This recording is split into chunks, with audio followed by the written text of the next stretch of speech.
I got your top 10 reasons why Rick and Morty fell off. 8 seasons. Make sure you hit that like button and subscribe. You sound more like Cat Williams, dog. You sound like more like Cat Williams. Not Morty or none of that.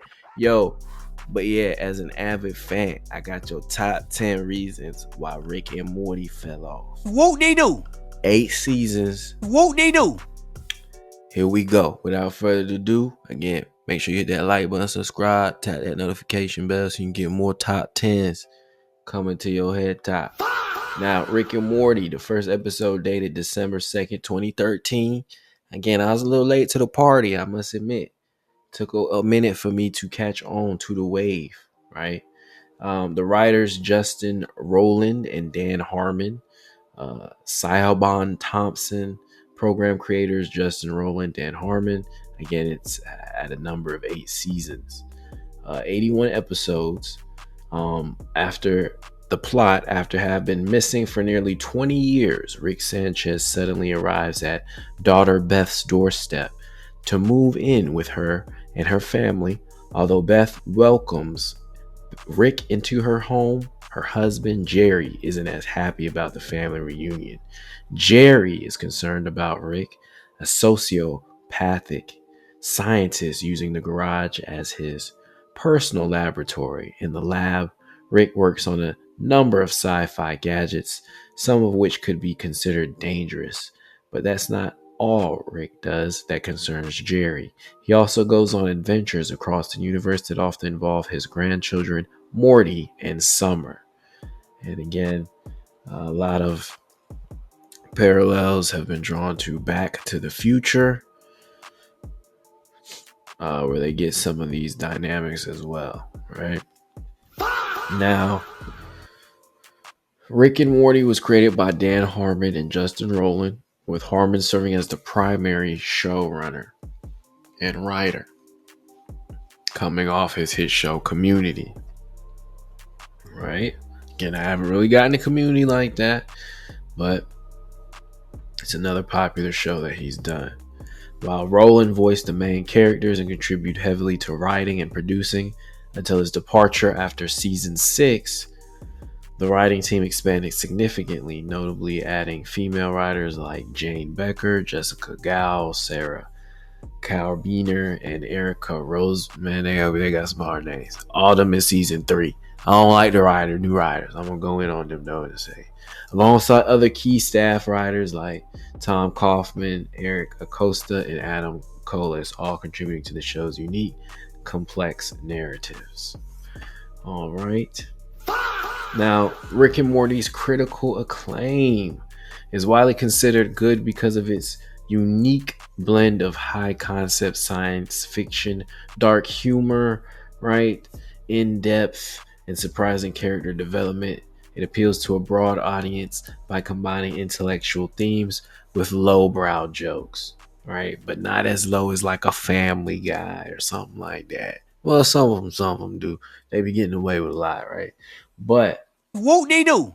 The premise of the super genius who can travel anywhere in infinite multiverse means the show has no creative boundaries and avoids traditional TV limitations, right? This results in highly original and unpredictable plot lines that constantly parody and pay homage to pop cultural and sci-fi tropes. Again, there's a balance of humor and emotion. The series excels at structured chaos that seamlessly merges absurd, crass humor like fart jokes, gross out moments, with moments of genuine tragedy, heartbreak, and emotional depth. The show doesn't shy away from uncomfortable subjects like depression, the fragility of the family unit, and existential crisis. Now, there's complex, flawed characters. Despite their outlandish adventures, the main characters feel real and layered. Rick is an abusive, self-destructive, alcoholic genius, but his vulnerability and underlying love for his family provides significant emotional resonance. Morty undergoes a profound character arc, evolving from a naive boy to a more jaded and capable individual. Now, the intelligent writing and philosophy The show tackles complex philosophical ideas such as moral relativism and the meaning of life without being pretentious, um, condescending to the audience. The writing is sharp, witty, and rewards multiple um, things like Easter eggs and references.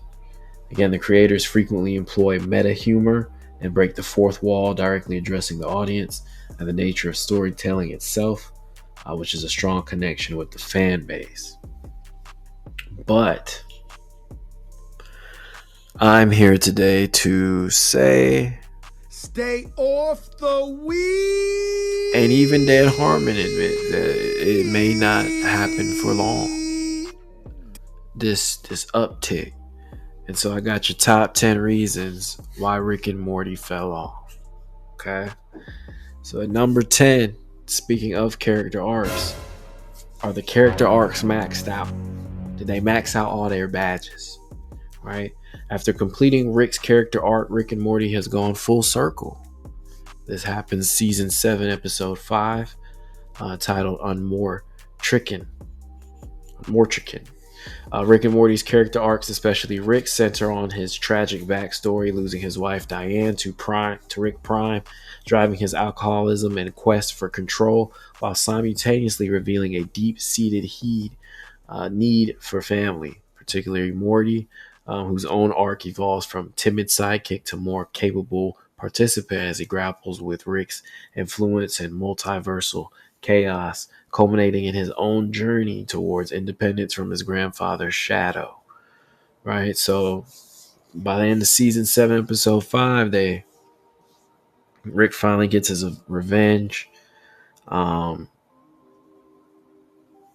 Therefore, I think the plot suffers, right? Which goes into my number 9 reason. The loss of plot by season 8. Told the main story already by season 7, right? Season 8 to me was not automatically enjoyable like season 1. I had to give it multiple chances as a fan, but the casual person takes a while to like season 1. Even it's not like a Family Guy or Simpsons or Bob's Burgers per se, where it may be more automatically click with the pop cultural jokes. But yeah, the Evil Morty saga concluded as well. Yeah, Evil Morty returns in that same episode to help Rick C-137 hunt down Rick Prime, revealing his backstory and motivations outside the curve. So again, there's a lot of changes that happen, and we'll get into why those changes may have occurred during these later seasons, season 8, season 7, season 6, right? I even noticed that there's no more school element, right? Like Jessica, she's pretty much written off by season 5. No more school element by season 4. So they kind of took away his love interest in the earlier seasons, season 1, 2, 3, right? If you're not the casual fan, this is his love interest. Again, in Rick and Morty, the characters often skip school or have storylines that take them away from the classroom, particularly as the series progresses and Morty's adventures take priority. Again, there are key episodes where school is ignored or bypassed. So again, they introduce school a lot and then they just kind of just take it away. I guess you see that in a lot of shows or series, but then it's like, don't introduce us to a lot of these characters. And then you just kind of never see them again. So yeah, she's in the pilot episode. She's in season 3 or episode 2. Again, their kids are at school. With the Cronenberg episode, right? And that goes into number 7. The Cronenberg, the wacky characters. It seems like there's no more wacky characters. Merchandisable characters, right? That's what people started the show, liking the show. I wasn't even into Mr. Meeseeks like that, but that's a lot of people's favorite character or episode, season 1, episode 5, the Mr. Meeseeks episode. And they made plush dolls and all that. And again, it seems like they went away from things like that. The randomness. Again, all the other wacky characters are in season 2, episode 4, called Total Recall, where alien parasites create beloved but fake family and friends like Uncle Steve, Mr. Poopy Butthole, Tinkles, Pencilvester, to infest the house, forcing the family to shoot anyone they have only positive memories of, to find the invaders. Again, this episode introduces many memorable, silly figures and is a fan favorite for its unique premise and dark humor. But again, even Bird Person gets wrote off by season 2, episode 10, and the Wedding Squanchers. So again, they just keep dwindling, cutting away at characters as the season progresses.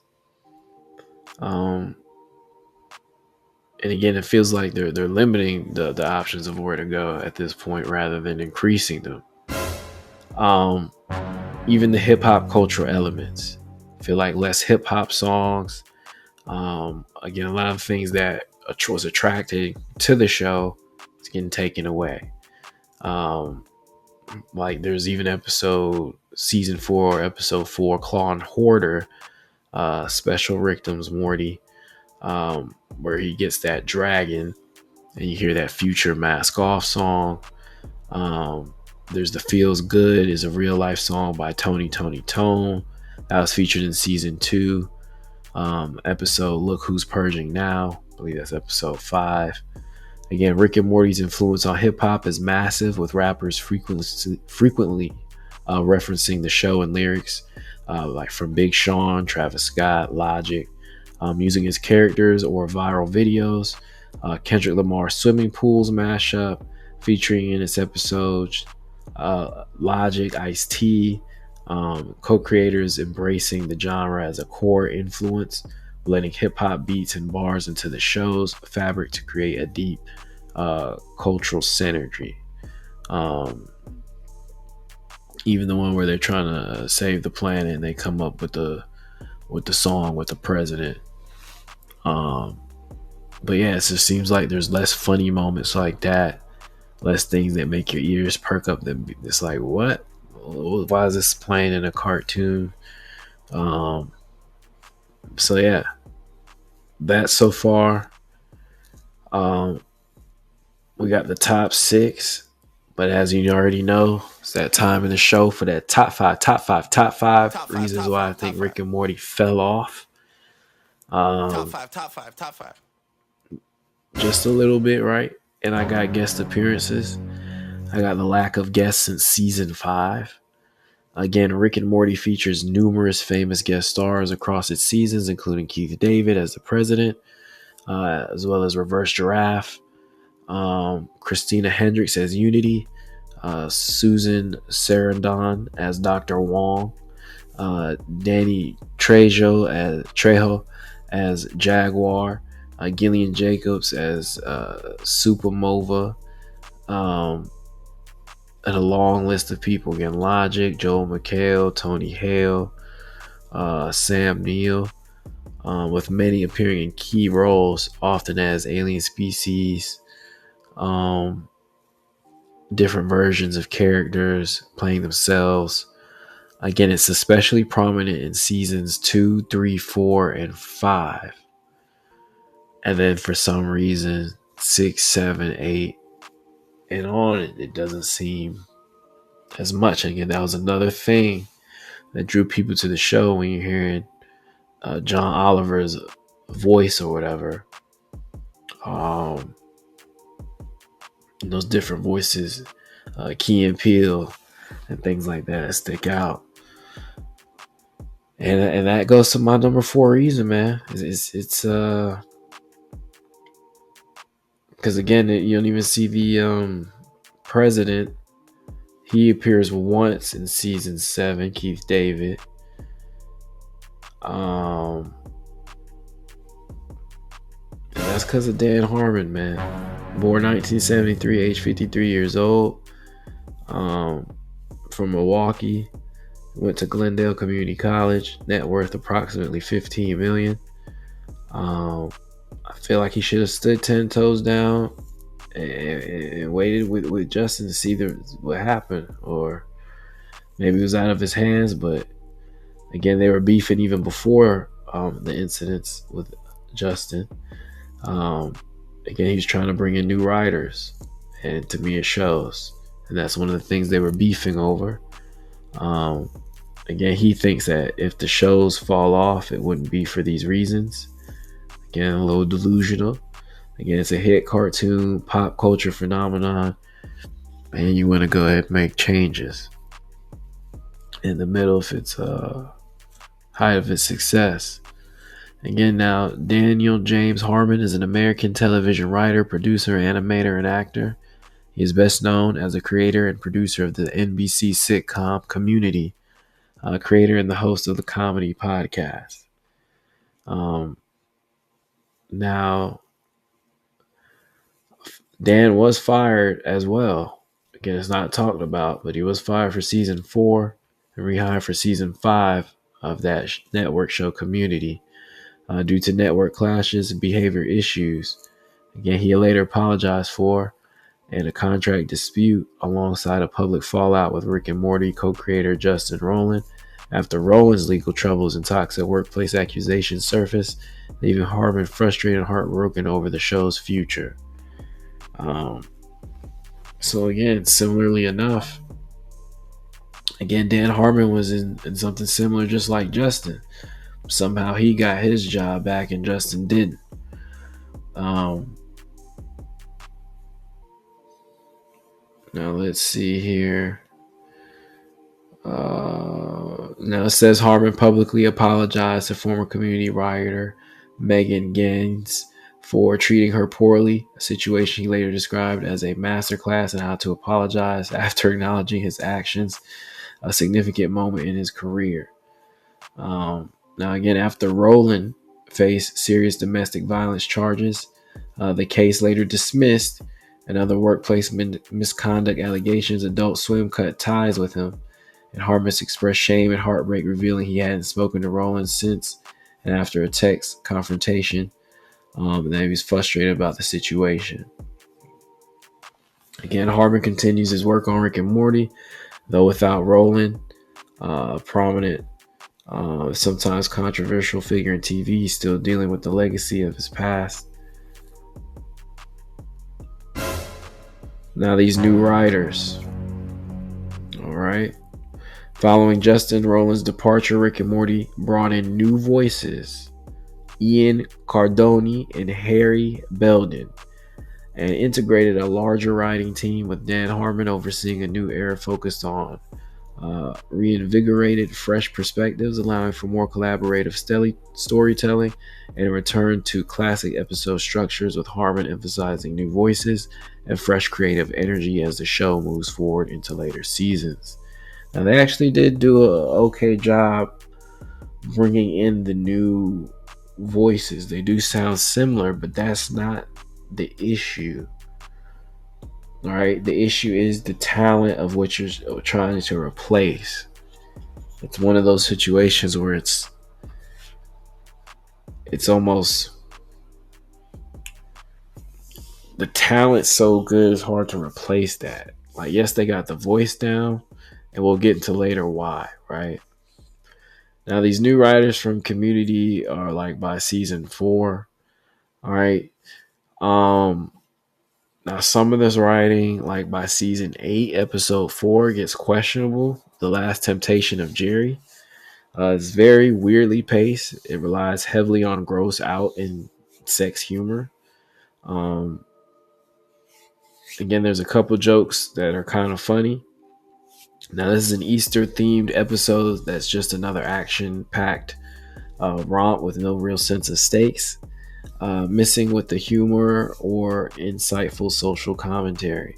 Again, the episode also uses the Easter theme for wild clone-filled adventures, satirizing holiday specials and blind faith systems, while subtly embedding critiques of corporate control within its chaotic sci-fi narrative. Again, these shows like Family Guy, South Park, Rick and Morty, seems like it's always funny, or they can always throw in a joke about Christians or Jesus Christ or the holidays or this, that, and the other, but they don't really want to touch anything else. and they always get the pass and okay to, but I digress. Yeah, this episode is one of those, again, just weirdly, even for them, just weirdly tasteful. And I'll leave it at that, right? Again, there's some feedback where others agree that this season has been quite action heavy, which is fine. Animation is great as well, I'd agree, but it does feel like it's missing something, right? Is it the laughs, the jokes? Has the writing changed? Which it has, right? It just feels like an ingredient's missing, or two away from having something great at most. Again, I don't think any of the episodes have been over 7.5, which again has been absolutely fine. Again, it feels less Rick and Morty and more Futurama, Lower Decks. It's more scripted humor. The show had a great script before, but also a lot of comedy happened on the voice booths as improv. The latter is what's missing. In some ways, the show feels tighter, but I think the chaotic feeling, the off-the-wall comments, the genuine stutters, right, added something to the show that the new voice cast may need to be comfortable recreating. What? And again, it's hard to recreate that, which goes to my point, right?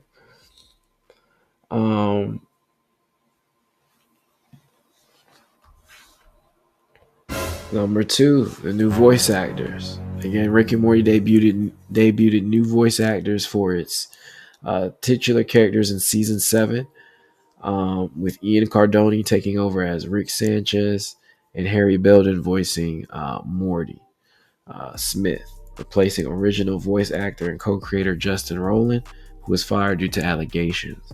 The new actors were revealed in the credits of the season 7 premiere, following a long search for sound-alikes to maintain the show's continuity.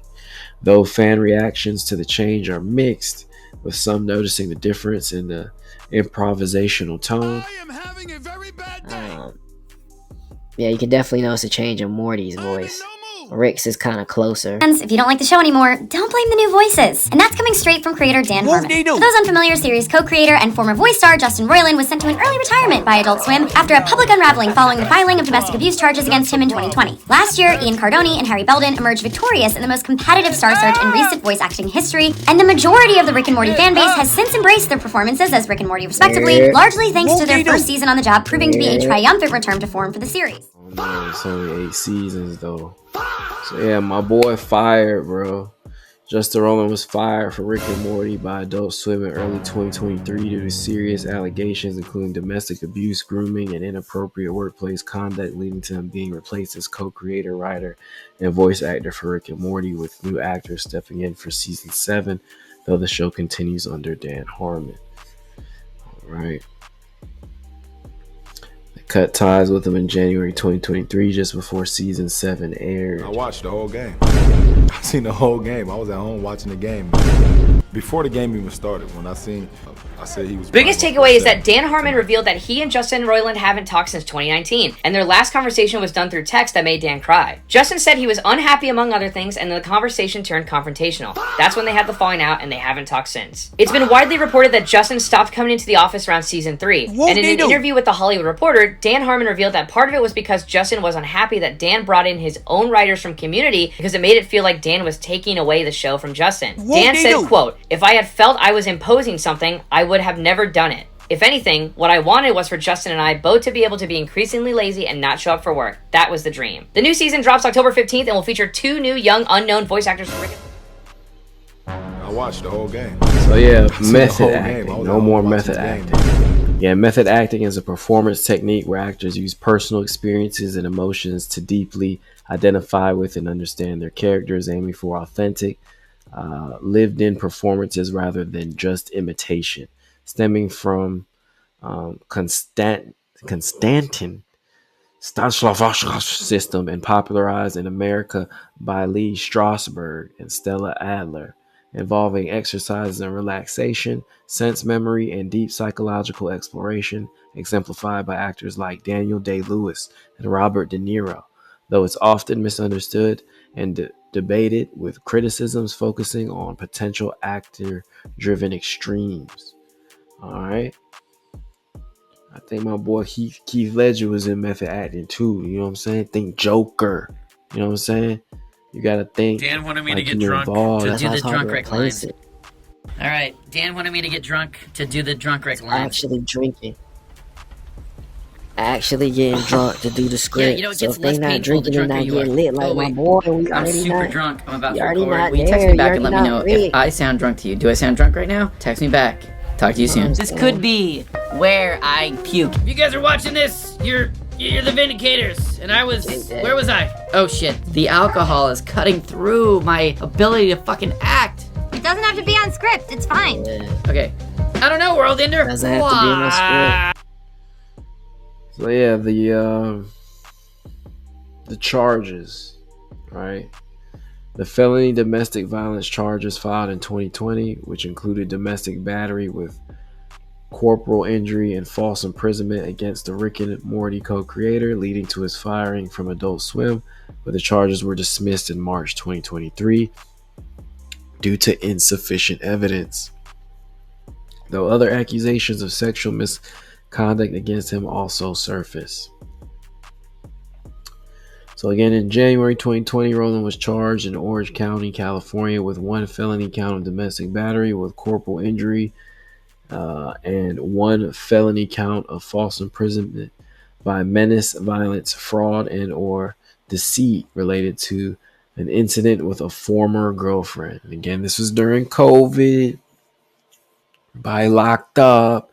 Everybody acting a little crazy. The couples weren't making it. Nobody knows what's going on. I ain't creating no excuses. I won't dare. I don't know. But it's dismissed. It's dropped. The legal outcome, right? The charges are dismissed, saying that there was insufficient evidence to prove the case beyond a reasonable doubt. So reasonably, he should get his jobs back.